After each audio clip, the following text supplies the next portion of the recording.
সংসার জীবনে 2, 4, 6 মাস, 5 বছর, 4 বছর, 3 বছর সংসার করার পর অনেক মানুষের স্ত্রীর প্রতি একটা অনীহা দেখা দেয়, স্ত্রীর প্রতি ভালোবাসা কমে যায়। এমনটা হয় না? 2, 4 বছর পর স্ত্রীর প্রতি থেকে স্বামীর আগের মতন যে ভালোবাসা ওটা থাকে না, এরকম হয় না? কারণটা কি? এটা হলো আমাদের প্রশ্ন, যে আমরা যে স্ত্রীর সঙ্গে সারা জীবন সংসার করব, 2, 4, 6 মাস বা 2, 3 বছর পর সেই স্ত্রীর প্রতি আমাদের ভালোবাসা কমে যায়। যে যুবক আগে কাজ শেষ করে দ্রুত বাড়ির দিকে চলে যেত, স্ত্রীকে সময় দিত, বাড়িতেই তার ভালো লাগতো, সেই যুবকের আজকে কেন বাড়িতে ভালো লাগে না? বাহিরে থাকলেই সে ভালো থাকে, বাড়িতে আসলেই সে কষ্টের মধ্যে পড়ে যায়। কারণটা কি?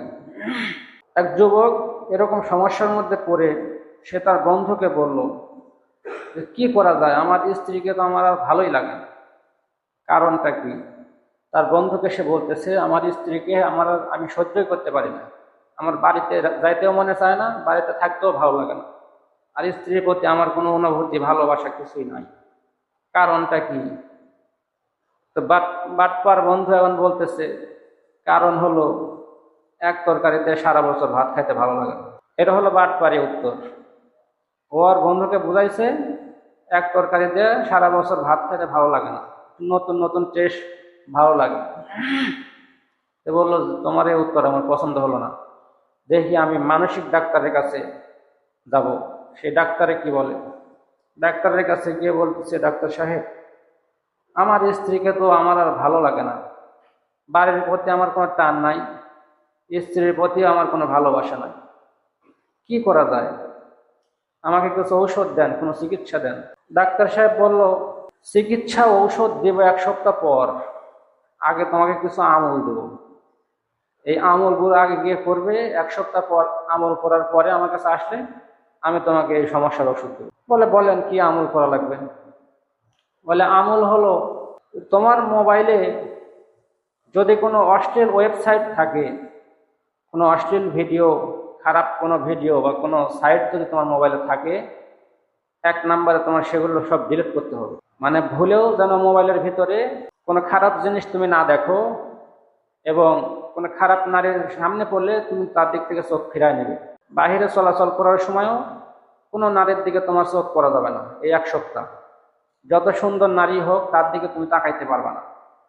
এই 2টা সবক তুমি পালন করবে, নামাজ পড়বে, দরুদ পড়বে। বলছে যখন সহজ, 1 সপ্তাহ তো সমস্যা নেই। এবার 1 সপ্তাহ তার কাজ শুরু। মোবাইলে যত খারাপ সব ভিডিও, খারাপ সাইট ছিল সব ডিলিট করে দিছে, খারাপ কোনো জিনিস আর দেখে না। বাহিরে চলার সময় খারাপ কোনো নারী বা কোনো সুন্দরী নারী সামনে পড়ে গেলে তাকায় না, মাটির দিকে তাকায় চলে যায়।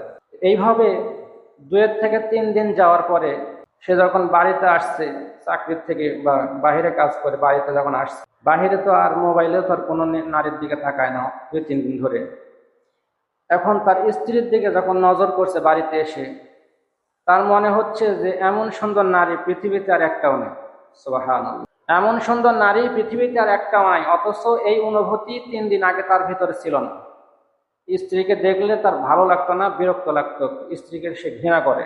অথচ 3 দিন শুধু অন্য নারীর দিকে তাকায় নাই, মোবাইলে খারাপ কোনো নারীর ভিডিও দেখে নাই, সে তার স্ত্রীর প্রতি তার একটা ভালোবাসা, মহব্বত তৈরি হয়ে গেছে। সে চলে গেছে আবার ওই ডাক্তারের কাছে, গিয়ে বলতেছে যে আমার আর ঔষধ লাগবে না, 7 দিনও আমার এই আমল করা লাগবে না, 3 দিনে আমি রেজাল্ট পেয়ে গেছি, আমার স্ত্রীর প্রতি আমার ভালোবাসা, মহব্বত সৃষ্টি হয়ে গেছে। তাহলে আপনারা কি বুঝলেন? স্ত্রীদের প্রতি মহব্বত, ভালোবাসা কমে যাওয়ার পিছনে স্ত্রীরও দোষ আছে, আমাদেরও দোষ, মেন দোষ। আমরা বাহিরে সুন্দর সুন্দর নারীর দিকে দেখি, বাড়িতে এসে ওই সুন্দরের সাথে বউকে আর মিলাইতে পারি না, তার উপর থেকে আমাদের একটা আকর্ষণ নষ্ট হয়ে যায়। এই কারণে এই প্রশ্নের উত্তরের সবক হলো আমাদের নজরের হেফাজত করতে হবে, সর্ব অবস্থায় নজরের হেফাজত করতে হবে। তাহলে স্ত্রীর প্রতি আপনার ভালোবাসা কমবে না। আবার স্ত্রীদেরও উচিত স্বামীর সামনে একটু সাজসজ্জা করে থাকা, তার সামনে একটু ভালো আচরণ করা। স্বামীর সামনে গিয়ে সে ময়লা গন্ধওয়ালা জামা কাপড় পরে ওই স্ত্রীর প্রতি স্বামীর ভালোবাসা জাগবে?